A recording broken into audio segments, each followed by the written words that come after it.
ஜனவரி 30ஆம் தேதி தை மாதம் 16ஆம் தேதி செவ்வாய்க்கிழமை. நல்ல நேரம் 7:30 8:30, சாயந்தரம் 4:30 5:30. கௌரி நல்ல நேரம் காலையில் 10:30 11:30, சாயந்தரம் 7:30 8:30.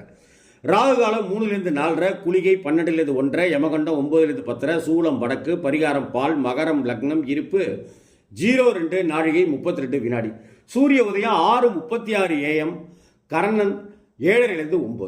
திதி இன்னைக்கு காலையில் 7:48 வரைக்கும் சதுர்த்தி, பின்பு பஞ்சமி. நட்சத்திரம் இரவு 8:59 வரைக்கும் உத்திரம், பிறகு அஸ்தம். நாம யோகம் இன்னைக்கு காலையில் 9:09 வரை அதிகண்டம், பின்பு சுகர்மம். கரணம் இன்னைக்கு காலையில் 7:48 வரை பாலவம், பின்பு இரவு 8:48 வரை கௌலவம், பின்பு தைதுளம். அமிர்தாதி யோகம் இன்னைக்கு காலையில் 6:35 வரை சித்த யோகம், பிறகு இரவு 8:59 வரைக்கும் அமிர்த யோகம், பிறகு சித்த யோகம். சந்திராஷ்டமம் திருவோண நட்சத்திரக்காரர்களுக்கும் அவிட்ட நட்சத்திரக்காரர்களுக்கும் சந்திராஷ்டமம் கவனம் தேவை.